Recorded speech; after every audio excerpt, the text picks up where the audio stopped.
পরে আমার আমার মেজো আপু পরে আমাকে বলতেছে ফুলটা কার কাছ থেকে এনেছে, আমাকে বলছে যে মামা দিছে। পরে বলতেছে ওর ফুলটা ওকে ফেরত দিয়ে দাও, কারণ যেহেতু আমার বোনের বান্ধবী ওরা ছিল তো ওরা তো সবই জানে।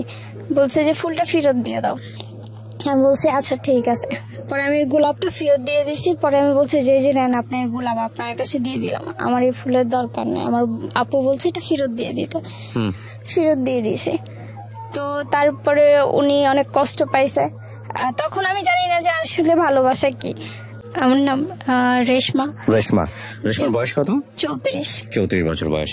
জি রেশমা, শুরু করেন এখন একেবারে যেখান থেকে বলার আছে, যেভাবে বলতে চান আপনি। শুরুটা করি হচ্ছে আমরা 5 বোন, আমার কোনো ভাই নাই, আর আমি হচ্ছি 3 নাম্বার। আচ্ছা।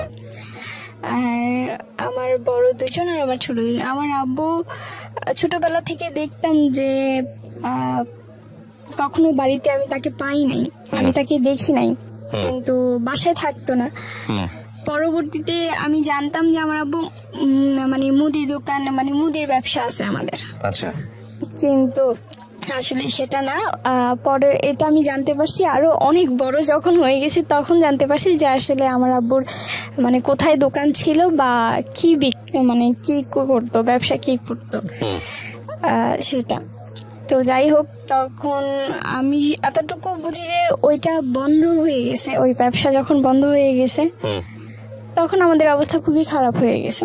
আচ্ছা। আর তার আগে ছোটবেলা থেকে একটু দোষী ছিলাম আমি, মানুষের সাথে ঝগড়াঝাটি এগুলা খুব বেশি করতাম, এগুলোর প্রতি ইন্টারেস্ট খুব বেশি ছিল আমার। তো কেউ কিছু বললে তো তাকে তখন রাস্তার মধ্যে মার দিতাম, দিয়ে চলে আসতাম। আচ্ছা। মারধর করে চলে আসতাম। পরে বলতো যে তোর আব্বুর কাছে বিচার দেবো। পরে বলতাম যে আমার আব্বুকে তো আমি নিজেই দেখি না সকালে ঘুম থেকে ওঠে, তো তোরা কিভাবে দেখবি আর তোরা কিভাবে বিচার দিবি। আর আমার আব্বু যদি আমার কোনো কিছু বলে তাহলে এরপরে আরো মার খাবে, এই কথা বলে চলে আসতাম। তো এইভাবে লাইফটা কাটে। তো ছোটবেলা থেকে আমার ফ্যামিলির মানুষ, আমি যে একটু দোষী, একটু রাস্তার মধ্যে খেলাধুলা করতাম বিধায় হয়তো বা জানি না কি কারণে আমার প্রতি মানে বিশ্বাস আস্থাটা হয়তো ওরকম ছিল না। মানে কার? ফ্যামিলি মেম্বারদের বলতে কি আমার মার বিশেষ করে ওরকম এটা ছিল না। তো ছোটবেলা আমাদের সম্পর্কে মানে আমার ফুফাতো বোনের আপনার ননাসের ছেলে, তো সম্পর্কে আমার মামা হয়। তো উনাকে নিয়ে উনি আমাদের সাথে খেলতো। ওই সময়টাতে যে ছোট ছোট পোলাপান আছে না 7-8 বছরের, আমার থেকে বয়সে যারা বড়, তো ওরা হচ্ছে তাকে নিয়ে আমাকে অনেক কিছু বলতো। আর দেয়ালের মধ্যেও লিখে দিছিল যে তার নামের সাথে আমার নামে অ্যাড করা বা অনেক কিছু। বয়স কত? আমার বয়স তখন কত হবে, 5-6। আপনাকে নিয়ে ওনার নাম জড়িয়ে দিয়ে প্লাস দিয়ে লিখতো দেয়ালের মধ্যে? লিখতো। তো আমার মা কোনো কিছু চিন্তা ভাবনা না করে না আমাকে অনেক মারছিল। এই জিনিসগুলি আমার খুব মনে আছে যে আমাকে অনেক মারছিল, আমার হাতের মধ্যে অনেক মারছিল। পরে আমি বলছি যে আমি তো জানি না এগুলি কি লিখছে বা এগুলি কিভাবে কে লিখছে সেটা তো জানি না। পরে যখন জানতে পারছে তখন কে লিখছে বা কি আসলে বিষয়, আগে আমাকে মারছে, তারপরে এটা যাচাই করতে গেছে যে আসলে কে বলছে বা কে লিখছে। পরে যখন যাচাই করতে গেছে, তো যাচাই করার পরে ওদের ফ্যামিলি থেকে বিচার টিচার দিছে, বিচার করছে। পরে ওই ভাড়াটিয়া এখান থেকে চলে গেছে। তো এরপর থেকে তার সাথে আমি আর যখন আস্তে আস্তে বড় হতে থাকি, তো আমার ওই মামার সাথে আমার কোনো রকমের কোনো কথাবার্তা বা কোনো কিছু হয় না। সে আসলে আমি শরমাইতাম বা আমার কথা বলতে ভালো লাগতো না। আর ছেলেদের সাথে এমনিতেও পরে কথা বলো, যে মাইর খাওয়ার পরে কথা বলা বন্ধ করে দিছিলাম, যে বলবো না, কারণ ওদের জন্য মাইর খাইতে হয় এই কারণে। তো এগুলো বন্ধ করে দেওয়ার পরে আস্তে আস্তে যখন বড় হই, তখন মনে হয় যে আপনার ক্লাস 6-এ পড়ি, এইরকম একটা সময়ে তো আমারও উঠতি বয়স, আর হচ্ছে সেও মোটামুটি বড় হয়ে গেছে আমার ওই মামা। তো উনি আমাকে পছন্দ করতো। তো আমি ওই সময়েও আমি জানি না যে আসলে পছন্দটা কি জিনিস বা এগুলি সম্পর্কে আমার কোনো নলেজই ছিল না। পরে একদিন ওনাকে আবার আমার এলাকারই আমার আন্টি, তারপর হচ্ছে আমার যারা তো বোন ছোটটা আছে, ও আবার অনেক পছন্দ করতো। তো সম্পর্কে মামা হইতো, কিন্তু তারপরও পছন্দ করতো। হুম পরে একদিন উনি আমাকে একটা ফুল দিছে। তো আমাকে ফুলটা দেওয়ার আগে উনি বলছিল যে, আমার বোন বা আমার আন্টি বলছিল যে, মামা এই ফুলটা কার জন্য আনছেন? বলছে, আমি যাকে ভালোবাসি এই ফুলটা যার হাতে দেখবা মনে করবা যে আমি তাকেই ভালোবাসি, আর তার জন্যই আনছি। হুম তো এগুলা বলার পরে ওরা মানে দেখতেছে যে আসলে কাকে দিবে, ফুলটা কার জন্য আনছে। পরে ফুলটা আমার হাতে দেখছে, দেখার পর ওনারা বলছে যে, আল্লাহ, এত ছোট মেয়ের লাস্টে দিয়া, মানে পছন্দ করার মতো আর কাউকে পাইলো না, এত ছোট একটা মেয়েকে। হুম পরে আমার মেজো আপু পরে আমাকে বলতেছে, এই ফুলটা কার কাছ থেকে নিয়েছে? আমাকে বলছে যে মামা দিছে। পরে বলতেছে ওর ফুলটা ওকে ফেরত দিয়ে দাও, কারণ যেহেতু আমার বোনের বান্ধবী ওরা ছিল, তো ওরা তো সবই জানে। বলছে যে ফুলটা ফেরত দিয়ে দাও। আমি বলছি আচ্ছা ঠিক আছে। পরে আমি গোলাপটা ফেরত দিয়ে দিছি। পরে আমি বলছি যে নেন আপনার গোলাপ, আপনার কাছে দিয়ে দিলাম, আমার এই ফুলের দরকার নেই। আমার আপু বলছে এটা ফেরত দিয়ে দিতে, ফেরত দিয়ে দিয়েছে। তো তারপরে উনি অনেক কষ্ট পাইছে। তখন আমি জানি না যে আসলে ভালোবাসা কি।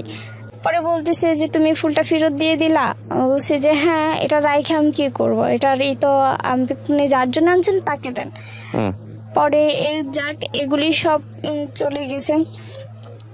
তো এইভাবেই আর কি আমার সময়গুলি কাটছে। এরপরে যখন আস্তে আস্তে ক্লাস 7-এ উঠি, তখনও বান্ধবীরা দেখতাম কানা ঘুষা করতো, ভালোবাসা সম্পর্কে কথা টথা বলতো, আমাকে জিজ্ঞেস করতো কি রে লাইফে এমন কোনো কিছু এখনো হয় না, যে আসলে না। আর এগুলা কি জিনিস, একজন আরেকজনকে মানে কি, এটা ভালোবাসাটাই কি জিনিস, এই জিনিসটা তো আমি আসলে জানি না। পরে রাস্তা দিয়ে যাওয়া আসার সময় অনেকেই বিরক্ত করতো এলাকার, আর ওদের বাড়ি পর্যন্ত গিয়ে আমি বিচারও দিয়ে আসতাম যে আমাকে রাস্তার মধ্যে কিছু বললে। পরে গিয়ে তাদেরকে বিচার দিয়ে আসতাম, যাই যে যাইতেছি আপনার বাড়িতে গিয়ে বিচার দিয়ে আসতে। একদিন আপনার যে শুক্রবার হলে তো আগে যে বাংলা টেলিভিশনে ভিটিভিতে আপনার ছবি দেখাইতো আগে, তো এই ছবিগুলি পুরো মানুষ ভরে যাইতো ঘরে ছবি দেখার জন্য ওই সময়। তো আপনার এই যে আমরাও দেখতাম ছোটবেলা, এগুলা দেখার জন্য প্রায় পাগলই ছিলাম। পরে রাস্তা দিয়ে যাওয়ার সময় এক ছেলে আমাকে, আমি দৌড়াইতেছি মানে অ্যাড দিতেছে, তো দৌড়ে দোকানে যাচ্ছে, দোকান থেকে বাসায় আসবো। পরে এইভাবে হাতে করে আমাকে ধরে রাখছে, পরে এইভাবে আটকায় রাখছে রাস্তা। পরে আমি বলছি যে আপনি রাস্তা আটকাইছেন কেন? এইভাবে দৌড়াইতেছো কে, তুমি তো পড়ে যাবে, ব্যথা পাবে। পরে আমি ওনাকে বলে দিয়ে আসছি যে আমি ব্যথা পাইলে আপনার কে, একটা জুতা দিয়ে একটা বাড়ি দিব, এই কথা বলে দিয়ে তারপরে আসছি। পরে উনি সাথে সাথে এসে আবার আমার আব্বুর কাছে বিচার দিয়েছে যে দেখেন কাকা, ওরে আমি কিছু বলি নাই, ছোট বোন হিসেবে একটু আদর করি, এই কারণে ও হচ্ছে আমাকে দেখেন রাস্তার ভিতরে এতগুলি মানুষের সামনে এই কথা বলে দিয়ে আসছে। পরে আব্বু বলতেছে মানুষের সাথে এইভাবে খারাপ ব্যবহার করে কেউ রাস্তাঘাটে, ওরা বড় না, তুমি ছোট না, তাই ডাক দিছে রে কিছু কে রাস্তার মধ্যে এইভাবে হাতি করে দাঁড়ায় থাকবো। আর হচ্ছে যদি হ্যাঁ শরীরের সাথে আমার ধাক্কাটাই লাগতো তখন কি তো। পরে বলতেছে আর এইভাবে মানুষের সাথে খারাপ ব্যবহার করো না। পরে বলছি যে আচ্ছা ঠিক আছে করবো না। পরে এগুলা বলে আবার চলে আসছি। তো যখন ক্লাস 7-এ, তখন একটা ছেলে আমাকে পছন্দ করতো আমার এলাকারই। আর ও আমাকে পছন্দ করতো কি, ওর অনেকের সাথে রিলেশন ছিল, মানে আমাদের বাড়ির পাশের বাড়ির অনেকের সাথে রিলেশন ছিল। আর এগুলি আমি পিএনগিরি করছি, এইসব সম্পর্কে আমি পিএনগিরি করছি, আমাকে দিয়েই করাইছে। এটা গিফট আইনা দিত তাদেরকে, আমাকেই দেখাইতো এগুলি। তো আমি বলতাম যে এটা না ওইটা। আবার ওর আন্টির কাছেই পড়তাম, মানে প্রাইভেট পড়তাম, তো আন্টির কাছেই পড়তাম, তো একসাথেই পড়তাম মাঝে মধ্যে। আবার কোনো সময় বেচ সময় আলাদাও ছিল। তো ওইগুলি করার সময় আপনার হচ্ছে ওই আস্তে আস্তে মানে যখন এই এত কিছু করছে বা এত কিছু, তখন আস্তে আস্তে এই জিনিসগুলি সামনে আসছে যে আসলে ভালোবাসা কি। তখন বুঝতে পারছি, যেহেতু পিয়নগিরি করতেছি, একজনের চিঠি আদান প্রদান করতেছি, তার মানে তো একটু নলেজ হয়েছে তখন। পরবর্তীতে এগুলি করতে করতে পরে একদিন ওর বন্ধুরাই বলতেছে যে তুই কি দূরের করতেছ, তোর সামনেই তো আছে মেয়ে, তো তাকে পছন্দ না করে সিলেকশন না করে এত দূরে গিয়ে সম্পর্ক করার কি দরকার। পরে বলতেছে যে কাছে কে, কয়ে যে ওরে দেখোস না, ওকে দেখতে শুনতে কম। ও যে দোষী, ওর যে ডাইনি, রাস্তাঘাটে কি নাকি কয়ে বয়, এটা কি কোনো গ্যারান্টি আছে? ওর তো কোনো বিশ্বাস নাই। কয়টা আস্তে আস্তে পরে ঠিক হয়ে যাবে দেখবি। পরে একদিন আমাকে প্রপোজ করে, পরে বয়স কত তখন আপনাকে যখন প্রপোজ করেছে? আমার বয়স, আমি তখন ক্লাস 7-এ পড়ি আর কি। অ্যাকচুয়ালি বয়সটা হয়তো কত হবে, 15-16 হবে এইরকম। পরে আমাকে বলতেছে, পরে আমি বলছি যে এইগুলা কি? পরে বলতেছে হ্যাঁ আমি তোমাকে পছন্দ করি। ওই সম্পর্কে কি হতো আপনার জানি? ও হচ্ছে আমার সম্পর্কে আমার মানে পার্শ্ববর্তী ঘরে, মানে আমাদের বাড়ির আগে ওদের বাড়ি। কিন্তু সম্পর্কে কি হয়? ভাই। মানে কেমন ধরনের ভাই? এমনি এলাকার ভাই। হ্যাঁ, এমনি রক্তের কোনো কিছু না আর কি। ওকে। তো পরে বলতেছে আমি তোমাকে পছন্দ করি। পরে আমি বললাম যে এটা কেমন কথা, তুমি কয়জনের সাথে রিলেশন করো এগুলি সব আমি জানি, আর আমার বান্ধবীও তোমাকে পছন্দ করে সেটাও আমি জানি, এই সব কিছু আদান প্রদান আমিই করছি, তারপরে তুমি আবার এই কথা কেমনে বলো? পরে বলতেছে আমি জানি না এত কিছু, আমি তোমাকে পছন্দ করি। বলছে এটা কখনোই সম্ভব না, আমি সারা জীবন ভাই হিসেবে দেখে আসছি আর আমি ভাই হিসেবেই দেখব, এখানে আমার অন্য কোনো কিছু হবে না। পরে বলতেছে যে যদি আমার ফ্যামিলি তোমাকে বলে তাহলে কি তুমি রাজি হবা? পরে আমি বলছি যে না, এগুলা হচ্ছে পরের সাবজেক্ট, এই সব বিষয় নিয়ে এখন আর আমার কোনো মাথা ব্যথা নাই, মানে এখন আমি এগুলি নিয়ে ভাবতেছি না। তখন ওইখান ছোটবেলার ওই দোষীপনা থেকে তখনকার যে সময়টা আমার, যখন ক্লাস 6 বা 7-এ পড়ি, তখন যে আপনার নাচ গান টান এগুলি নিয়েই থাকতাম বেশি। তো খুব ভালো নাচতেও পারতাম, অনুষ্ঠানও করতাম বাড়িতে। তো ওগুলির প্রতি মানে মনোযোগটা একটু বেশিই ছিল, এই উগ্র এইসবের প্রতি না। পরে আমি তাকে বলছি, পরে আমার মেজো আপুকে আবার ও বলছে এই কথা যে এরকম আমার বাড়ি থেকেই তাহলে আমার মা বিয়ের প্রস্তাব দেবে। পরে আমার মেজো আপু বলছে যে না, শুধু একজনের চাওয়াতে তো হবে না, চাইতে হবে দুইজনকেই। ও যদি রাজি থাকে আমি ওর সাথে কথা বলবো, যদি ও রাজি থাকে তাহলেই তো হবে, আর যদি রাজি না থাকে তাহলে তো হবে না। এই কথা বলার পরে সে মানে আমার পিছনে মানুষ লাগায় রাখছে। আমি যখন যেখানে যাই, আমি কার সাথে কথা বলতেছি, কি করতেছি না করতেছি, ও সব ফলো রাখতেছে। ইভেন আমার দূর সম্পর্কেরই এক ভাই হয়, মানে বয়সে আমার বড়ই হবে, তবে তুই তো কারি করি আর কি, এইরকমই। ওর সাথে কথা বলতে দেখে ওকে নিয়ে গেছে, মানে আমার সাথে যাকেই কথা বলতে দেখবে ও তাকেই মারবে। ওর ধরনটা ছিল এইরকম। বয়স কেমন ছিল? ওর বয়স, ও আমার চাইতে বড়, মানে আমার মেজো অপুর এজ আর ওর এজ সমান। আপনার চেয়ে কতটুকু বড়?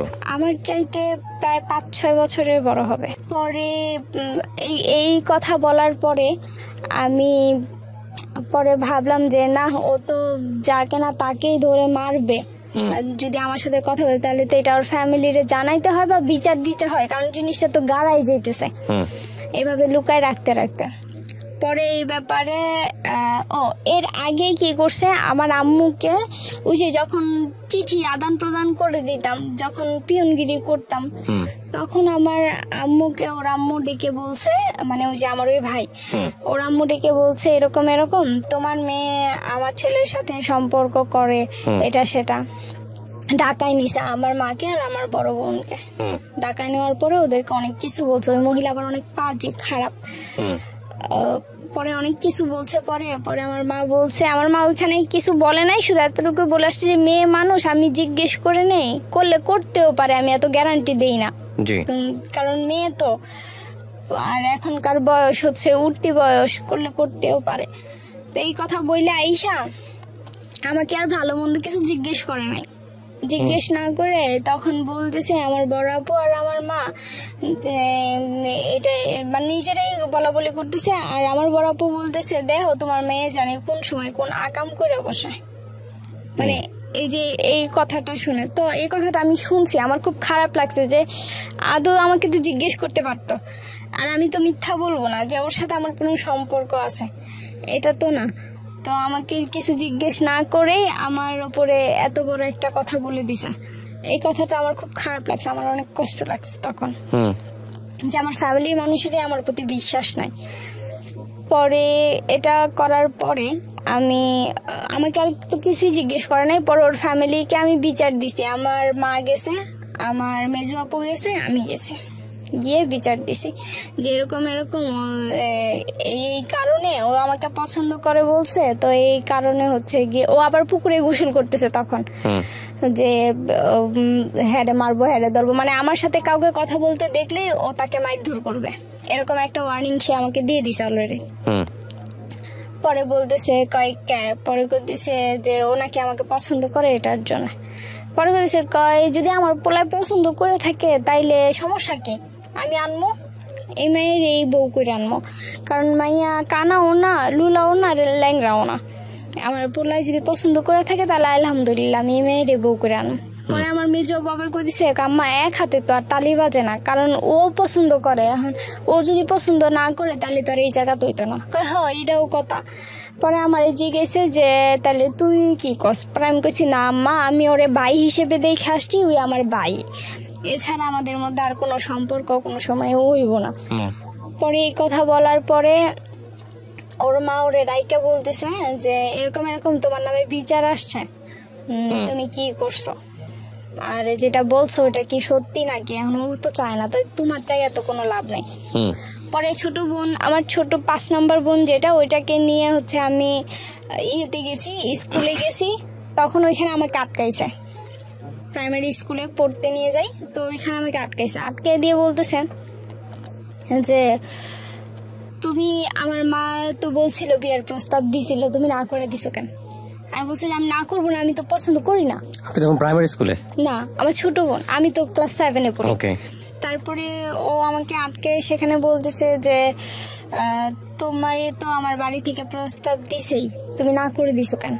পরে আমি বলছি যে আমি ভালোবাসি না, সেই কারণে আমি না করে দিছি, কারণ এই সমস্ত লাইনে আমি, আপনি বলছেন? হ্যাঁ, এই সমস্ত লাইনে আমি এখনো যাই নাই, আর কোনো না কোনো দিন তো কারোর সাথে সম্পর্ক করবাই। আমি বলছি যে যদি কখনো আমার মনের ভিতরে এই জিনিস আসে তাহলে হয়তো বা করবো না কেন, করতেও পারি, কিন্তু এখন তো নাই, এখন তো আর আমি এইসব কিছু নিয়ে ভাবতেছি না। পরে বলতেছে তুমি কাজটা ভালো করো নাই, তুমি না করে দিছো, আমার ফ্যামিলি গেছে। কিছু করতো ছেলেটা, কিছু করতো ওই সময়টাতে? না, ওই সময়ও কিছু করতো না, পেশায় কিছুই করতো না, শুধু ওই যে গিটার টিটার এগুলি নিয়ে পড়ে থাকতো আর কি, যখন যেমন চাইতো তখন তাই করতো। ঠিক আছে, এইরকম। তো পরে এই কথা বলার পরে ও বলতেছে আচ্ছা ঠিক আছে, এই কাজটা তুমি ভালো করো নাই। পরে এটা বইলা আমাকে এটা বলে দিল, পরে আমি বাসায় চলে আসছি। ওই দিন রাত্রেবেলা ওর মা ওকে শাসাইছেই না কি করছে জানি না, ও নাকি আপনার বিষ খাইছে। বিষ খাইছে, তো এগুলো আমি কিছুই জানি না। বিষ খাইছে, বিষ খাওয়ার পরে নাকি রাত্রে 2টা বাজে ওকে নিয়ে হসপিটালে গেছে, ও আশ করাই নিয়ে আসছে। তো ওই যে না করে দিছি, তার ছেলে এই কাজ করছে, এটাই হচ্ছে তার মানে আমার দোষ। আর হচ্ছে এটা নিয়ে উনি অকথ্য ভাষায় মানে গালাগালি, মুখে যা আসছে তাই বলছে, ইভেন্ট আমার বোনদেরকে, আমাদেরকে, মানে আমাকে, আমার ফ্যামিলিকে যা ইচ্ছা তাই বলছে। তো অনেক বছর এটা নিয়ে ওনাদের সাথে এমন কোনো কথা বলি নাই, কোনো কিছু বলি টলি নাই, কোনো সম্পর্ক ওরকম আর ছিল না। পরে এটা চলে আসছি। তো আপনার হচ্ছে যখন আমি ক্লাস 8-এ উঠি, তখন যে আন্টির কাছে আমি পড়তাম, ওই আন্টিরই আপনার বিয়াই হয় আর কি, বিয়াই হয় সম্পর্কে। তো সে হচ্ছে আপনার পেশায় হচ্ছে একজন গিটারিস্ট। হ্যাঁ, তার বড় বড়, যেহেতু ব্যান্ডের সাথে জড়িত, তার এমন চুল ছিল অনেক বড় বড়। তো তাকে সে আর কি ইটি করতো, গান টান করতো, অত আসতো, কথা টথা বলতো। পরে একদিন তার ইয়ের জন্যে আমাকে একটু বলছিল যে এরকম এরকম, আমি ক্লাস হ্যাঁ, এটা থেকে তখন ক্লাস 9-এ উঠছি আমি। জি। আর ও যে মেয়েকে পছন্দ করে সেই মেয়ে ক্লাস 10-এ পড়ে, মানে আমার এক ক্লাস সিনিয়র সে।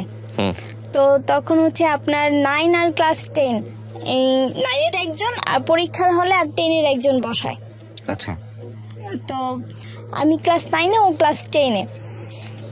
তো এইভাবেই করতে করতে আপনার হচ্ছে পরে বলতেছে যে এরকম, আমার ওই আন্টি যার কাছে আমি পড়ি, প্রাইভেট পড়ি, সে আন্টি বলতেছে এরকম এরকম তোদেরকে একটা কাজ দেব। পরে বলছি আন্টি কি কাজ দেবেন? বলতেছে যে এরকম এরকম ও তো একটা মেয়েকে পছন্দ করে, আর মেয়েটা হচ্ছে তোদেরই ক্লাসের, একসাথে মনে হয় পরীক্ষা দেবে, ক্লাস 10-এ পড়ে। নামটাম সব বললো, মেয়ের বিবরণ দিয়ে দিল। পরে বলতেছি যে কোন শাখার কথাও বলে দিল। বলার পরে বলতেছে যে ওই মেয়েটাকে দেখবি, যে আসলে মেয়েটা দেখতে কেমন। বলতেছি যে আচ্ছা ঠিক আছে। তো পরীক্ষার হলে আমি আর আমার বান্ধবী দুইজনই, মানে আমার সিট সামনে আর আমার বান্ধবীর সিট হচ্ছে পিছনে।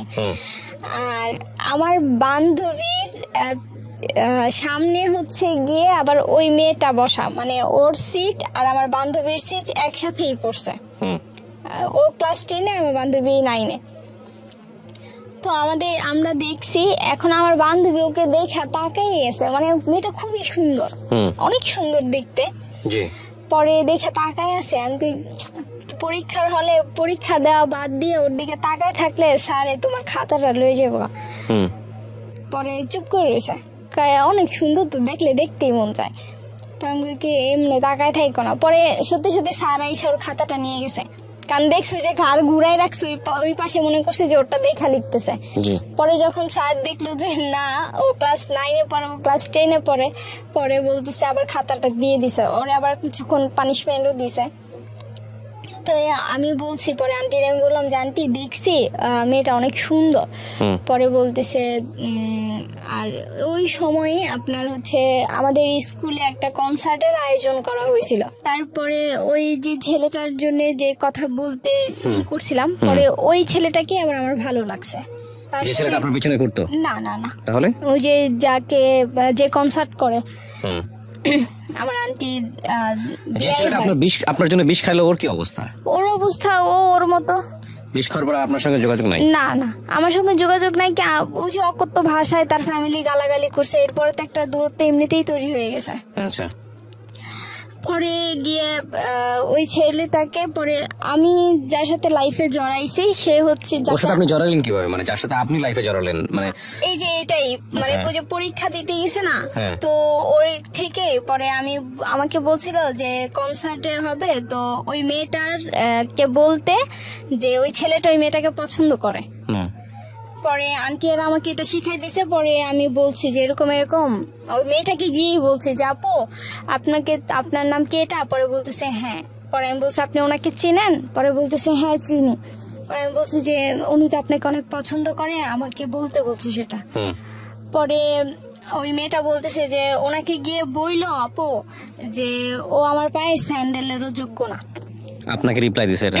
হ্যাঁ, আমাকে এটা।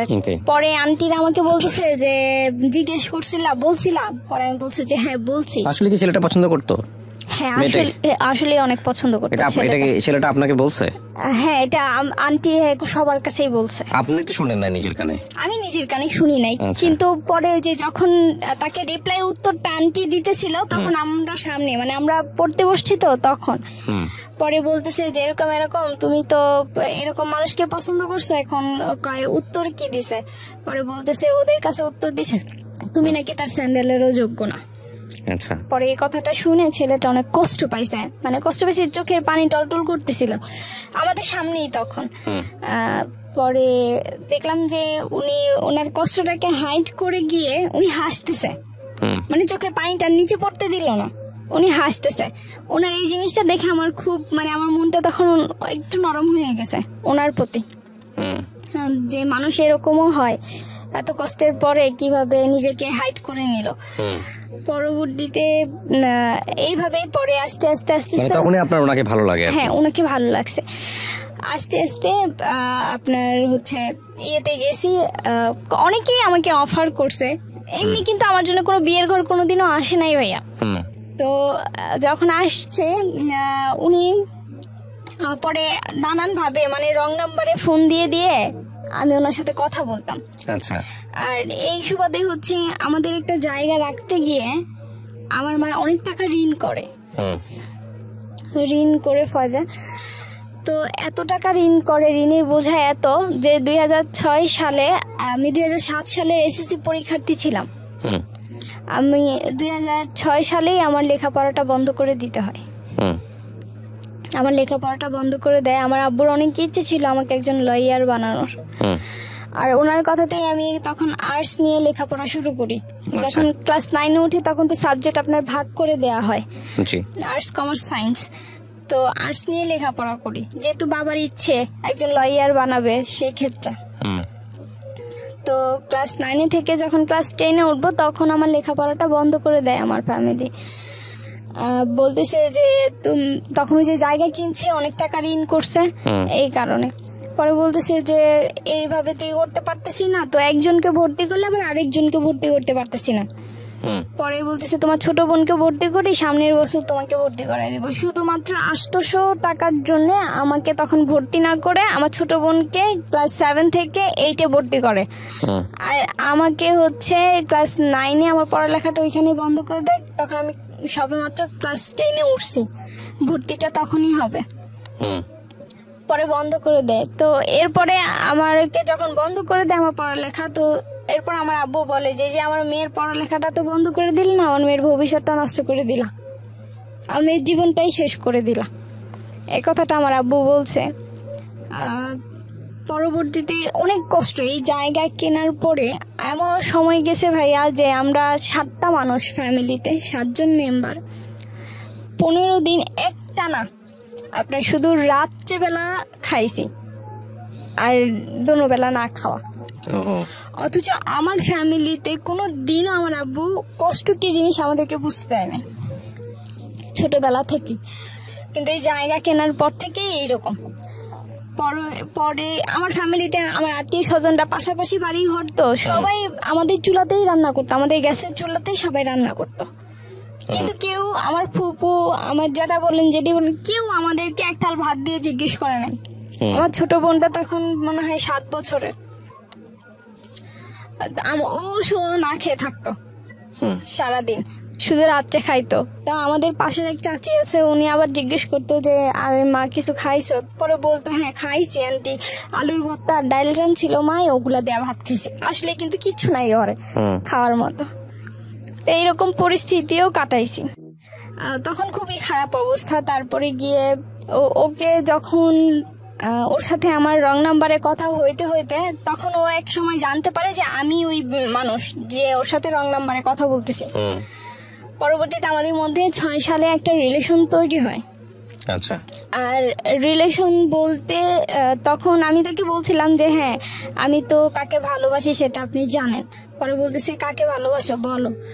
আপনি জানেন সেটা, আমার আর নতুন করে বলার কোনো দরকার নেই। পরে বলতেছে যে হ্যাঁ আমি জানি সেটা আমি বলছি তো জানেনি, তাইলে তো আর আমাকে এটা জিজ্ঞেস করার কোনো দরকারই নাই আপনার। আর এর ভিতরে তো আমার লেখাপড়াটাও অফ। আচ্ছা। পরে তার সাথে অভাবের কারণে তো আমি তার সাথে যোগাযোগ করব কিভাবে, যেহেতু লেখাপড়া করি না, তো তার সাথে তো আমি বাইরে কোথাও গিয়ে যোগাযোগ করতে পারবো না, দেখা সাক্ষাৎও করতে পারবো না। পরে আমি একটা গানের ক্লাসে ভর্তি হই ওনার সাথে দেখা করার জন্য গানের ক্লাসে ভর্তি হই। তারপর নিজের ইচ্ছে ছিল একটা গান শিখবো এই কারণে, কিন্তু ম্যাক্সিমাম সময়টাই মনে করেন যে ওনার সাথে দেখা করেই পার করে দিয়েছি। গানের ক্লাসে ওরকম ভাবে যাওয়া হয় নাই, কিন্তু বাড়ি থেকে তো জানতাম এই গানের ক্লাসেই গেছি। আচ্ছা।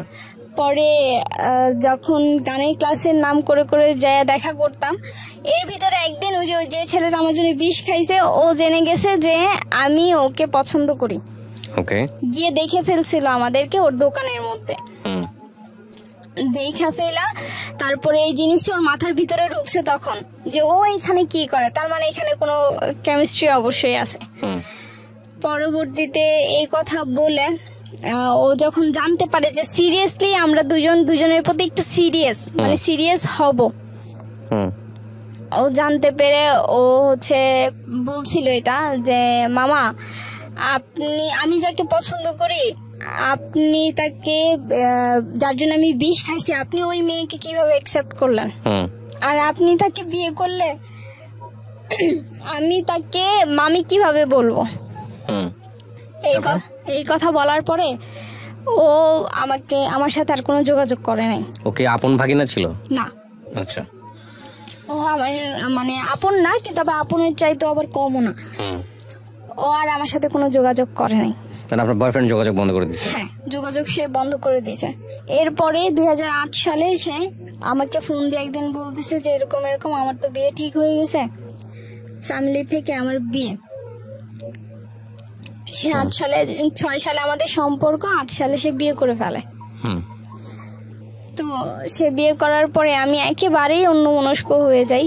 আমার নিজের মধ্যে কোনো কিছু কাজই করতেছিল না, যেহেতু আমার লেখাপড়াও বন্ধ, সেহেতু ও বিয়ে করে ফেলছে। তো আমার মানে অন্যরকম একটা পরিস্থিতি হয়ে গেছিল, মনের মধ্যে কাজ করতো যে আমি একটা কিছু করে ফেলবো।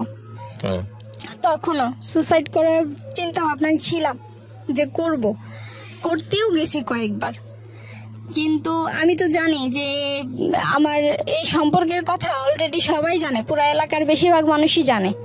তো তখন যদি আমি কিছু করি তো সবার আগেও যে ওই ছেলেই বলবে, ওই ছেলের ফ্যামিলি বলবে যে ওর মেয়ে বিষ খেয়ে মরছে, ওই ছেলে বিয়ে করে ফেলছে এই কারণে। তো আমি তো মরে যাব, এটা শেষ, রফা দফা হয়ে যাবে। কিন্তু আমার আব্বু যে বেঁচে থেকেও মরে যাবে, এই কথাগুলি কিভাবে সে মেনে নেবে? সে তো এটা সহ্য করতে পারবে না। এগুলির কারণে আমি আর কিছু করি না। যতবারই কিছু করতে চাইছি আমার আব্বুর জন্য আর করতে পারি না, কারণ আমি আমার আব্বুকে অনেক বেশি ভালোবাসি। পরে ওইখান থেকে আমি আর কিছু করলাম না আমার লাইফে। আমি একেবারেই চুপচাপ, একেবারেই স্তব্ধ হয়ে যাই। আমি অনেক কান্নাকাটি করছি, আর আমাকে সবাই বুঝেছে যে তুমি ওকে জিজ্ঞেস করলা না কেন যে ও তোমার সাথে এরকম কেন করলো। আমি বলছি যদি আমি সত্যি ভালোবেসে থাকি বা আমার ভালোবাসা যদি সত্যি হয়ে থাকে, ও কোনো না কোনো একদিন আমাকে অবশ্যই বলবে, আর আমার কাছে মাফও চাইবে। পরে বলতেছে ওর পরে জানতে পারি যে ওর একটা মেয়ে হয়েছে, প্রথম আপনার মেয়ে হয়ে মেয়ের হার্টে ব্লক হয়েছে। ব্লক হওয়ার কারণে সে ওই মেয়েটা মারা গেছে। পরে একদিন রিক্সার মধ্যে সে আমাকে বলছে এই কথা, তুমি শুনছো? পরে আমি বলছি পাপ কখনো বাপকেও ছাড়ে না। আমি ওনাকে এই জবাবটা দিয়ে আসছিলাম। আর আমি নামাজ পড়তে বসেও কান্নাকাটি করতাম আর বলতাম জাল্লা গো, আমার মনটা যে ভাঙছে কোনো কারণ নেই। তখন তো আমি জানি না তো কি কারণে সে এরকম করছে, যে ভাঙছে তার বিচার তুমি করো। সে যাকে সবচেয়ে বেশি ভালোবাসবে ওই ভালোবাসা মানুষটাকে তুমি কানে নিয়ে যাও, যাতে সে বুঝে যে ভালোবাসা হারাইলে কেমন লাগে, ওই মানুষটাকে কষ্ট দিলে কেমন লাগে, এই জিনিসটা তাকে বোঝায়ও। তো আমি জানি না তো এই ডাক কবুল হয়েছে কিনা, কিন্তু আমার মনে হয় যে হয়ে গেছে কবুল। পরবর্তীতে যখন একাকিত্ব সময় থাকি, এর ভিতরে আমার জ্যাঠাতো বোন মানে মেজো, ওর হাজব্যান্ড, তারপর হচ্ছে ও, মানে রাস্তার ভিতরে আমার ওই জ্যাঠাতো বোনের হাজব্যান্ডের সাথে ওই আকাশ আমাকে দেখছে। আচ্ছা, আকাশ নামে একটা ছেলে? হ্যাঁ, সে আমাকে দেখছে। দেখার পরে সে জিজ্ঞেস করছে মেয়েটা কে। সে বলছে যে ও তো হচ্ছে আমার শালিকা হয়। এটাই, কিন্তু তখন আমি জানি না, আমি তাকে চিনিও না। তো পরবর্তীতে বলছে ওকে আমার ভালো লাগছে। এইটাই হচ্ছে মানে সূত্র। এই সূত্র ধরেই আমার যারা তো বোন, তারপর হচ্ছে তার হাজব্যান্ড ওই আকাশের কাছ থেকে আমাদের ফ্যামিলিতে অভাব অনটন, খাবার নাই, এটা নাই সেটা নাই, এগুলা বলে বলে অনেক টাকা পয়সা খাইছে।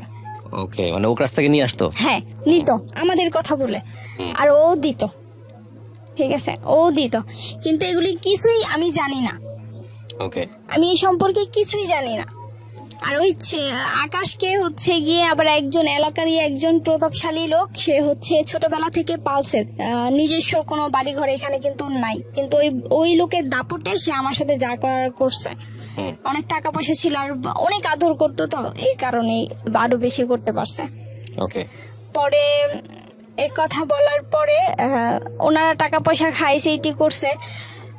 একদিন আমাকে নিয়ে গেছে, আমার চাচাতো বোন বড়টার বাড়িতে ঢাকাতে, ও তো ওর বাড়িতে আমরা সবাই বেড়াতে যাই। সেই সুবাদে হচ্ছে আস্তে আস্তে একটু দেরি হয়ে গেছিল। পরে আমার ওই দুলা ভাই আর আমার ওই বোন বলতেছে যে এরকম এরকম তুমি হচ্ছে গিয়াতে এত রাত্র হয়ে গেছে, এখন আর বাড়ি যেতে হইব না, কালকে সকালেই যাও, আজকে তুমি এদিকেই থাকো। পরে আমি বললাম যে না, আমি তো কোনোদিনও মানে বাইরে কোথাও গিয়ে ঘুমাই নাই, আমার অন্য কোথাও ঘুমানোর অভ্যাস নাই, আমার ঘর ছাড়া আমার ভাল লাগে না, আমি থাকতে পারবো না।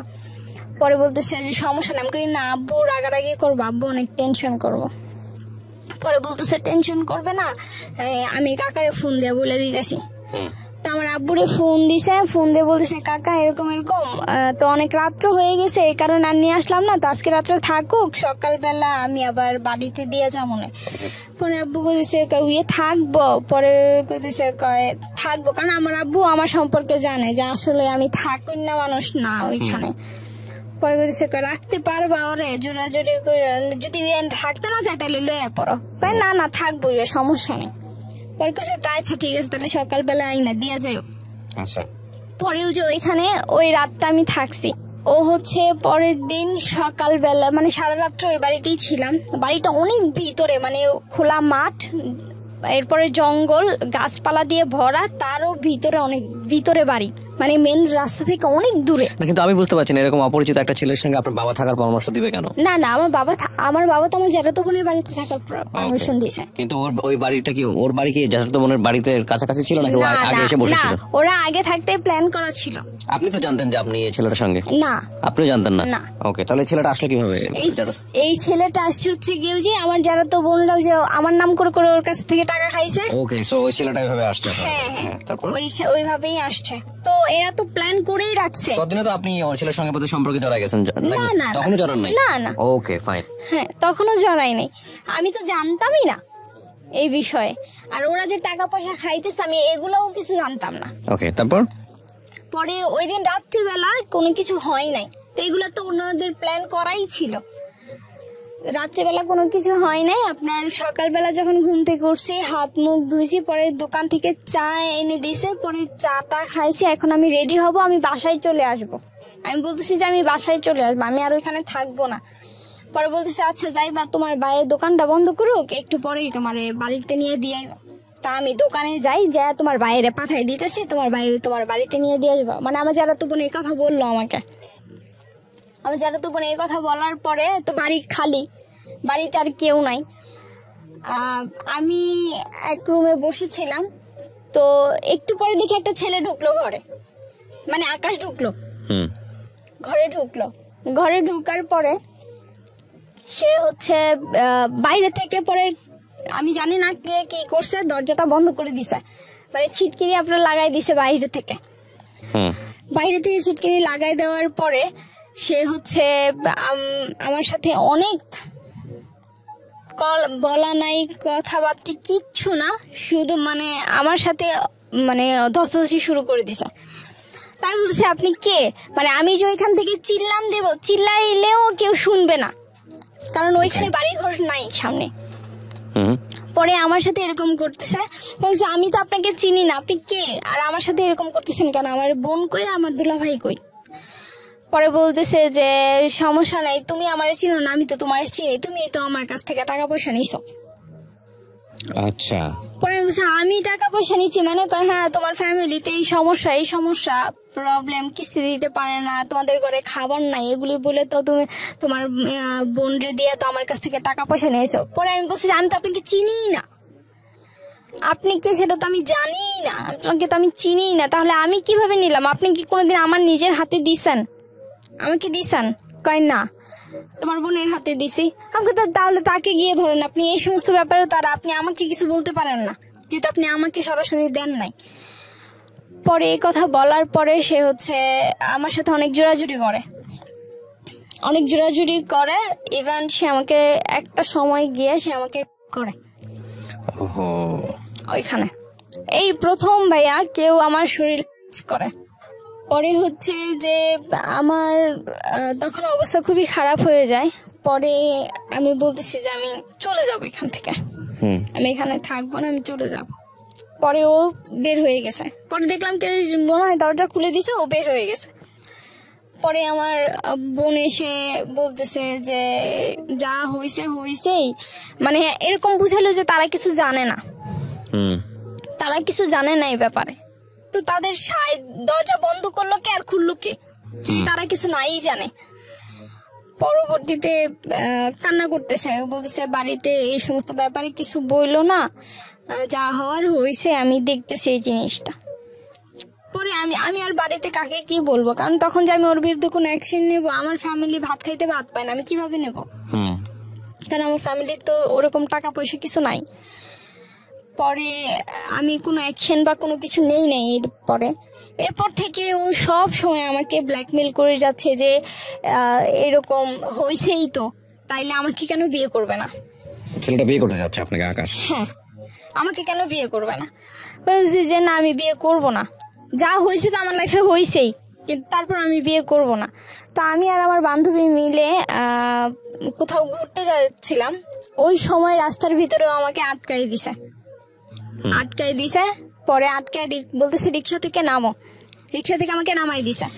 আমি বলছি যে রিক্সা থেকে কেন নামবো? বলতেছে নামো, রিক্সা থেকে নামো, নেমে আসো। পরে পরে বলতেছে রাস্তাঘাটে মানুষ দেখতেছে, ভালোই নেমে আসো।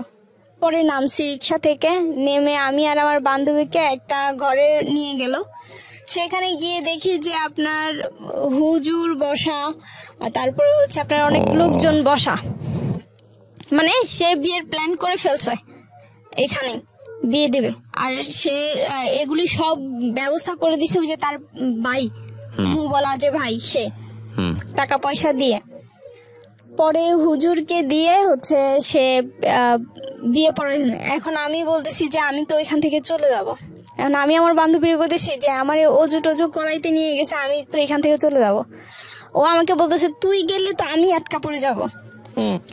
তখন আমার কি হইব? মানে আপনাদেরকে কিডন্যাপ করা এক অর্থে? হ্যাঁ, আমাকে বলতেছে তুই যে এখান থেকে পালাই যাবি, তুই তো পালাই যাইতে পারবি, কিন্তু আমার যেভাবে ধরে রাখছে আমারে তো আটকাই দিব, তাইলে তখন আমার কি হইব? আর আমি কিভাবে এদিক থেকে বাইর হবো? তা আমি আমার ক্ষতির লেগে তো আমি ওর ক্ষতি করে দিতে পারি না এই জায়গার ভিতরে, যেহেতু ওর কোনো দোষই নাই, একজন নির্দোষ মানুষ। পরে আমি কি চুপ করে গিয়ে বসছি, বসার পরে ওইখানে আপনার কাজে টাজে দিয়ে আপনার বিয়ে পড়াইতেছে। পরে আমি বলছি যে আমি এখন বিয়ে করব না। পরে বলতেছে যে এখন বিয়ে করব না, তো না এখন তো বিয়ে হবে না, শুধু কাবিনটা লেখা হবে, বিয়ে পরে হবে, আমাকে এই কথা বলছে। তো আমি বলছি কাবিন লেখা হবে, আমি তো মানে বিয়ে পড়াইতে দেখছি, কিন্তু কিভাবে বিয়ে পড়াই সেটা তো আর আমি দেখি নাই, যে আসলে কাবিন লিখলেই যে বিয়ে হয়ে যায়। আপনি কবুল বলছিলেন? না, শুধু সাইন করছি। সাইন করলে বাংলাদেশের রাষ্ট্রীয় আইনে বিয়ে হয়ে যায়, কিন্তু আপনি কবুল বলেন নাই। আপনি আপনাকে জোর করেও বলানো হতো তাহলে বিয়ে হতো না, আমি যত জানি এটাই সম্ভবত। শুধু সাইনটাই করাইছিল ওনারা আমাকে দিয়ে। পরে বলতেছে যে তোমার কিচ্ছু বলতে হবে না, তুমি শুধু এখানে একটা সাইন করো। তাও আমি মক্কর ধরছিলাম যে আমি করব না, কিন্তু তারপরেও বলছে যে করো। পরে সাইনটা করাটার পরে ওইখান থেকে চলে আসছি আমি। তো হুজুর ওইখানে ওই কাজী সাহেব বলতেছিল যে এই বিয়ে টিকবে না, অদূর ভবিষ্যতে এই বিয়ে টিকবে না, কারণ এটা যে পরিস্থিতিতে বিয়েটা করাইছে আসলে এই বিয়েটা কোনো বিয়েই না, আর এই বিয়েটা টিকবেও না, এই কথা বলে দিয়েছে। পরে আমি বাসায় চলে আসছি। এর ভিতরে আমার আব্বু অনেক অসুস্থ হয়ে যায় 13 সালে। আমার আব্বু প্রচন্ড পরিমাণে অসুস্থ। আমার আব্বুর চিকিৎসা যে করাবো ওই টাকাটাও ছিল না ভাইয়া, যে কিভাবে চিকিৎসা করাবো। তো যে বিয়ে করাইছে ওই যে আমার ওই ভাসুর সম্পর্কে, যে আমার ভাসুর হয়, সে হচ্ছে আমার আব্বুর চিকিৎসার সম্পূর্ণ খরচ দিছে। আর এর ভিতরে আমার এই মেজো আপুর বিয়ের সময় আপনার বাবা কি বললো এই বিয়ের খবর জেনে? আমার আব্বু তখন অনেক অসুস্থ। যখন আমার এই বিয়ের খবরটা শুনে আমার আব্বু অনেক অসুস্থ তখন। থানা পুলিশ করে নাই? না, আমরা ওই যে বললাম ভাত খাইতে ভাত পাই না, থানা পুলিশ কিভাবে করবে? আর আমার আব্বু তো অসুস্থই হয়ে গেছে। আপনার ভাই ছিল কোনো বড় ভাই? না, আমার কোনো ভাই নেই। ওকে, আমরা 5টা বোনই। পরবর্তীতে এই করে আমার মেজো আপুর বিয়ের সময় আমার ফ্যামিলি কিছু টাকা ঋণ করে। আচ্ছা। তো সেই ঋণ শোধ করবে কিভাবে? আমার যারা তো বোন বড়টার কাছ থেকেই টাকা নিয়েছিল। তো আমার ওই বড় যারা তো বোন আর কি অনেক কিছু বলছে আমার আব্বুকে যে টাকা নিয়ে টাকা দিতে পারে না, উনি দিছিল। পরে উনি আবার অনেক কিছু বলছে, আমার আব্বু অনেক কান্না করছে। তো আমার আব্বু বলছিল যে জায়গাটা বিক্রি করে দিই, এই জায়গায় কিনে এত কষ্ট এত সমস্যা, এই জায়গাটা বিক্রি করে দিই। তো আমার মা বলছে যে না, এই জায়গা বিক্রি করবো না, জায়গার ভিতরে কি আছে আমি দেখা ছাড়বো। ঠিক আছে, পরে এই জায়গা বিক্রি করে নাই। আর আমার আব্বুর এমন অবস্থা, তাও আমার মা জায়গা বিক্রি করবে না। যে আমার আব্বুর চিকিৎসা করাইতে পারতেছি না, তাও আমার আম্মু জায়গা বিক্রি করবে না। পরে উনি আমার ওই ভাসুরি আমাকে টাকা পয়সা দিয়েছে। আমি 40 দিন পর্যন্ত আমার আব্বু জীবিত ছিল। ওকে। 40 অসুস্থ হওয়ার 40 দিন, একেবারে যেদিন পুরো 40 দিন ওই দিনই আমার আব্বু মারা গেছে 13 সালে। আচ্ছা। আমার আব্বু মারা গেছে। তো যেদিন আমার আব্বু মারা গেছে ওই দিন ওইটা আমার সাথে ফিজিক্যালি কিছু করছে। যেদিন আমার শোক, আমি আমার জীবনের সবচাইতে প্রিয় মানুষটাকে হারাই ফেলছি ওই দিন। পরের দিনও আমি ওই দিন তো কিছুই বলি নাই, আমি শুধু বলছি যে আল্লাহ এমন একটা জানোয়ারের সাথে তাও মিলাই দিলা তো দিলা, এমন একটা জানোয়ারের সাথে যে আমার বাড়িতে আমার আব্বু মারা গেছে, তারপরও সে আমাকে ছাড়লো না। পরে আবার সে হচ্ছে গিয়ে পরের দিন আবার, মানে যেদিন দ্বিতীয় দিন ওই দিন আবার চাইতেছে। আপনি তখন শ্বশুর বাড়িতে মানে ওনার সঙ্গে সংসার করেন? না, ওনার সাথে সংসার তো আমার মনে করেন যে ঠিক মতো হইতোই না। ও কিন্তু আমার বাড়িতেই থাকতো। ওকে। আমার বাড়িতেই আমাকে রাখছে, আমার বাড়িতেই থাকতো। পরের দিন যখন হচ্ছে পরের দিন আবার যখন এরকম করতে চাইছে কিন্তু করতে পারে নাই, কারণ আমি আলাদা ছিলাম না, সবাই একসাথে খাটের মধ্যে ঘুমাইছিলাম। তখন করতে পারে নাই বিধে একসাথে ছিলাম, আলাদা রুম তাকে কেন দিলাম না, এই কারণে সে ওই দিন আমাকে মেরে গেছে। আর আমার সাথে আমার বড় আপু, আমার খালা, আমার আম্মু আর সবাই বসা, মানে সবাই শুয়ে রয়েছে একসাথে ঢালা বিছনা করে। তো হঠাৎ করে ঘুষির আওয়াজ পাইছে, আমার কপালের মধ্যে সে ঘুষাইতেছে, মারতেছে আমাকে, জানোয়ারের মতো অত্যাচার করতেছে। পরে শুধু এই কারণেই যে আলাদা রুম কেন হইলো না, সে কেন কিছু করতে পারলো না, এটার জন্য।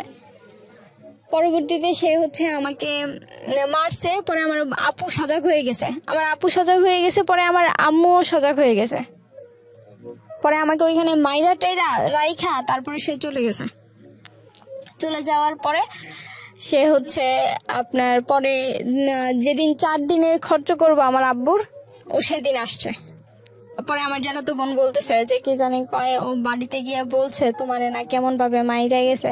পরে আমি বলছি যে এই যে নাকের ফুল এই যে খুইলা ফালাই দিলাম, আমি মনে করবো যে আমার হাজবেন্ড নাই, মারা গেছে।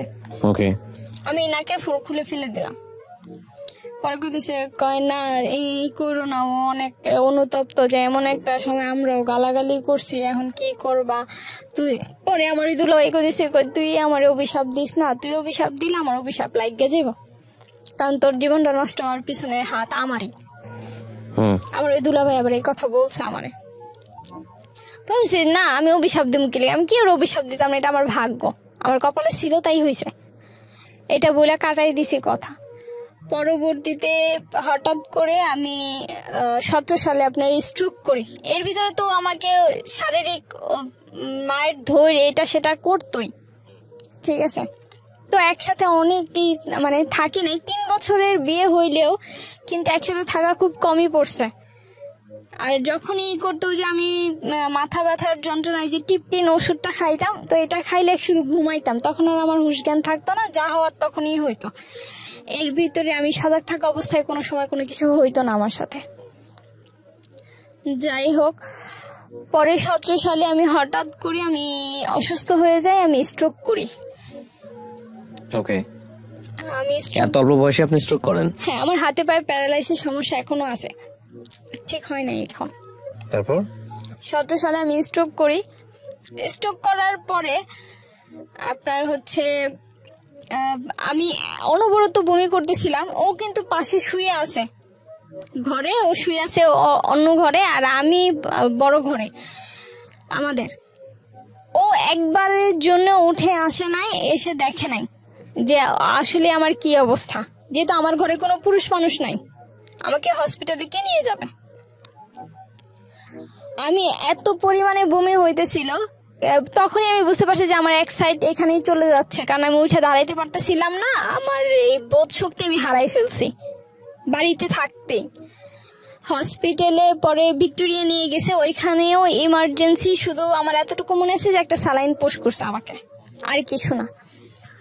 এরপরে হচ্ছে গিয়ে ওইখান থেকে ট্রান্সফার করে দিছে আপনার ঢাকা মেডিকেলে নিয়ে গেছে। পরে ওনারা ইঞ্জেকশন দিল, চিকিৎসা ট্রিটমেন্ট ওনারাই শুরু করলো। পরে বমি কমে না বিধায় ওনারা কি যেন একটা ইঞ্জেকশন দিল, পরে বমিটা আস্তে আস্তে কমছে। পরবর্তীতে যখন হাত পায়ে আপনার সার দিয়ে দেখতেছে যে আসলে আমার কোনো বোধ শক্তি কিছু আছে কিনা, কিন্তু আমি বুঝতে পারতেছিলাম যে আসলে আমার কিছু হয়ে গেছে, এখানে অনেক বড় ধরনের ক্ষতি হয়ে গেছে। পরবর্তীতে ওনারা বললো যে আসলে হাতে পায়ে প্যারালাইজের সমস্যা হয়ে গেছে। প্যারালাইজ বলতে এক সাইড পুরাই, শুধু হাত পা না, পুরো এক সাইড। পরে 25 দিন হসপিটালে আমি ভর্তি ছিলাম। 25 দিন, এই 25 দিন হসপিটালে ভর্তি থেকে যখন হসপিটালে শুধুমাত্র খরচ দিয়েছিল আপনার, এই হসপিটালে এত টাকা পয়সা খরচ গেছে, শুধু 7,000 টাকা দিয়েছিল, আর সম্পূর্ণটাই ঋণ করা আমার ফ্যামিলির। আর আমার আব্বু মারা যাওয়ার পরে অফিস থেকে 2 লাখ টাকা পাইছিল, তো ওইটা দিয়ে ঋণ টিন যা ছিল সব শোধ করছিল। পরবর্তীতে যে আমার জন্য আবার ফিরে ঋণ করা।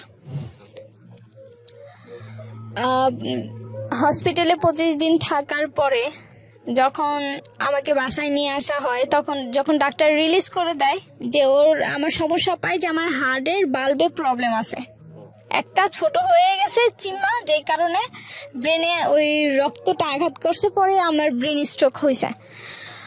পরবর্তীতে বলতেছে যে এইখানে আর ওর কোনো চিকিৎসা নাই, ওকে হচ্ছে গিয়ে সোরোয়ার্দি আপনার হৃদরোগ ইনস্টিটিউটে দিয়ে দিতে হবে, ওইখানে ওর চিকিৎসা হবে, যেহেতু হার্টের সমস্যা। পরে ওইখান থেকে ছাইরা দেওয়ার সময় ডাক্তার বলতেছে যে দেখেন আপনার তো ওয়াইফ, আমার খালাতো বোন ছিল সাথে, ডাক্তার ওর সাথেই কথা বলছে, আপনার তো ওয়াইফ, আপনার ওয়াইফকে এখন আপনারা দাম্পত্য জীবন কিছু করতে পারবেন না, কারণ আপনার ব্যাপারে বলেছে। হ্যাঁ, আমার ব্যাপারে বলছে যে কিছু করতে পারবেন না, মানে আমার হাজবেন্ডকে, আকাশকে বলছে যে আপনি কিছু করতে পারবেন না, কারণ হচ্ছে ওর অবস্থা ওরকম না, এখন ওর অবস্থা খুবই খারাপ। আপনার তো ওয়াইফ, বিবাহিত ওয়াইফ, ও যদি বেঁচে থাকে তাহলে সুস্থ হইলে আপনি নর্মাল জীবনযাপন করতে পারবেন, এতে কোনো সমস্যা নাই, কিন্তু এখন তো অসুস্থ, এখন আপনাকে এটা বুঝা নিতে হবে, আপনাকে ধৈর্য ধরতে হবে। ওকে ডাক্তার বুঝাই দিল। হসপিটাল থেকে ভাইয়া যেদিন আমি বাসায় গেছি, ওই দিনই ও আমার সাথে আবার, অথচ আমি নড়তে চড়তে পারি না, আমি পুরাই অসুস্থ, আমার নড়ার ক্ষমতাও তখন নাই। ওই সময় ও আবার আমার সাথে এরকম করতেছে, আমার মনে হচ্ছে আমার ভিতরে সবকিছু ছিঁড়া নিয়ে কেউ টাইনা ছিঁড়া ফেলতেছে, এতটাই পরিমাণে কষ্ট হইতেছে। পরে আমি বাম পা তো আর লড়াইতে পারি না, পরে আমি ডান পা দিয়ে একটা লাথি দিছি। এরকম করার পরে ডান পা দিয়ে আমি ওকে একটা লাথি দিছি, ওকে লাথি দিয়ে সরাই দিছে, তারপরেও আমাকে মারধর করছে। পরে টিকতে না পেরে আমি 17 সালে ওকে ডিভোর্স দিয়ে দিই, যে এরকম একটা জানোয়ারের সাথে সংসার করা আদৌ সম্ভব না। যাই হইতো না কেন, সব কিছুর জন্য বাইরের জিদ করে গিয়ে আমার উপরে মিটাইতো, আমার অনেক মারতো, জানোয়ারের মতো মারতো, এত মার তো আর সহ্য করা যায় না। পরে আমি ডিভোর্স দিয়ে দিই, আমি কাজের কাছে যাই, যে কাজে বিয়ে পড়াইছিল তার কাছে আমি গিয়েছি, আমি গিয়ে তাকে বলছি এরকম যে আমি তো ডিভোর্স দেবো, আমাকে কাবিননামাটা দেন। কই তোমার যে বিয়ে পড়াইছি তখনই তো বলছিলাম যে এই বিয়ে টিকবে না, আর কাবিননামার ওরা তো আমার বিয়ের খরচই দেয় নাই, ওই টাকাই দেয় নাই। পরে তারপরও আমি 3,000 টাকা দিয়ে পরে বলতেছে তুমি তালাক দিবা, তো তালাকের কাগজটা আমি দিয়ে দিতেছি, তুমি ওর কাছ থেকে একটা সাইন করে এই কাগজটা আমার কাছে জমা দিয়ে দিও, আমি মেয়রকে দিয়ে দেবো, আমি কাউন্সিলরের কাছে পৌঁছাই দেবো, তার একটা যেহেতু তুমি চাইতেছ না কোনো কিছু। আমি কই না, আমার কোনো কিছু, আমার টাকা পয়সার দরকার, আমার কোনো কিছু দরকার না, আমার শুধু ওর কাছ থেকে আমার জীবনটা ছুটানো দরকার, আমার আর কিছু দরকার নাই। পরে আমি নিজেই ওকে ডিভোর্স দিই। এর ভিতর তো কোনোদিন খোঁজ খবরও নেয় নাই। আবার থানায় গিয়ে আমি একটা জিডিও করে আসছিলাম, কারণ ও হচ্ছে আমাকে হুমকি দামকি দিত যে রাস্তায় বাইরে তোরা মায়েরাম, গালাগালি করতো ভাষায়। পরে আমি বুঝি যে আমি থানায় গিয়ে একটা জিডি করে আসি, যেহেতু বলা তো যায় না কখন কি করে। পরে আমি জিডি করে আসছি। তো এখন বর্তমানে আমি অসুস্থ হয়েও আমার ফ্যামিলির কাছে আমি বোঝা, যেহেতু হ্যাঁ ডিভোর্স দেওয়ার পরে আমার ফ্যামিলির কাছে আমি বোঝা। আমি যদি কিছু নাও করি তাও আমার বোনেরা আমাকেই দোষে। আমার বোনদেরকে কোনো কিছু বললে বা জায়গা সম্পত্তির ব্যাপারে কোনো কিছু যদি হয়ও, তো ওরা আমাকেই দোষে, আমাকেই গালাগালি করে। আমার এখন মনে হয় যে ওইখানে থাকাটাই আমার জন্য অনেক কষ্টের হয়ে গেছে। এইরকম একটা পরিস্থিতি। অথচ আমি যখন অসুস্থ হই তখনও কেউ আমাকে কোনো টাকা পয়সা দিয়ে সাহায্য করে নাই। আমি একটা চাকরি করতাম ইন্স্যুরেন্স কোম্পানিতে, সেখানকার একজন স্যার ছিল। তো উনি আমার এই যে চিকিৎসার বেশিরভাগ দায়িত্ব উনিই বহন করছে। আমার ফ্যামিলি তো সেটা পারে নাই, কিন্তু উনিই বহন করছে। আমি ডক্টরের কাছে গিয়ে এসে আমার চিকিৎসা এগুলি করাইছি। হসপিটালে গিয়েও টাকা পয়সা দিয়ে আসছে যে এটা রাখেন, চিকিৎসা করান, তারপরে গেছে যে যদি আবার কিছু লাগে তাইলে বইলেন। সবকিছু ওনারাই করছে, কিন্তু তারপর আমার ফ্যামিলি কেন আমাকেই দোষে যে এটার জন্য আমি দায়ী, ওটার জন্য আমি দায়ী। রীতিমতো এখন বোঝা হয়ে গেছি। হাজবেন্ডকে ছেড়ে দিছি। এখন তো এখন আমি কিছুই করি না ভাই। কি করব, কারণ ওই যে হাতে পায়ে সমস্যা, আর চাকরিও করতে পারি না, কারণ আপনার তো বাচ্চা কাচ্চাও নাই। না। আমি এই গল্পটাকে বলবো যে আপনি যা বললেন, আপনার বক্তব্য সমস্তটুকু যদি সত্যি হয়ে থাকে, আমি যেহেতু একপাক্ষিক বক্তব্য, তাহলে এটা আসলে নির্মম পরিণতি ছাড়া আসলে কিছুই বলার নাই। হ্যাঁ, আপনার এই গল্প থেকে আসলে কি বা শেখার আছে আমাদের? তবে এটা ঠিক, আমাদের সমাজে অনেক মেয়ে কিংবা অনেক ছেলেই বিভিন্নভাবে বিনা কারণে বিনা দোষে নির্যাতিত হয়। আমরা ধরে নিব আপনার ক্ষেত্রে সেটা হয়েছে। এখন এখানে বেশ কয়েকটা বক্তব্য আছে। প্রথম কথা হচ্ছে যে এই বিয়েটা ফ্যামিলি থেকে মেনে নেওয়াটা উচিত হয়নি, কিন্তু উচিত না হলেও কি বা করার ছিল, ওনার ফ্যামিলির যে সার্কামস্ট্যান্সেস সেটা জেনে ওনার আসলে কি করা উচিত ছিল। কারণ শিক্ষণীয় বিষয় আসলে একটাই, যে বিয়েটা প্রথম থেকেই ঠিক ছিল না সেটাকে সময় বাড়ানো কোনোভাবেই উচিত হয়নি। এটা যদি জোর করে সে করে থাকে তাহলে সে আইনগত ব্যবস্থা নেওয়া উচিত ছিল। কারণ দিন শেষে দুটো মানুষ একসঙ্গে একই ছাদের নিচে একজন নির্যাতিত হয়ে একটা সার্টেন পিরিয়ড পর্যন্ত হয়তো বা টিকতে পারে, কিন্তু life long it is definitely impossible. এবং এই ইম্পসিবল ব্যাপারটাকে যত দ্রুত শেষ করা যায় ততই মঙ্গল।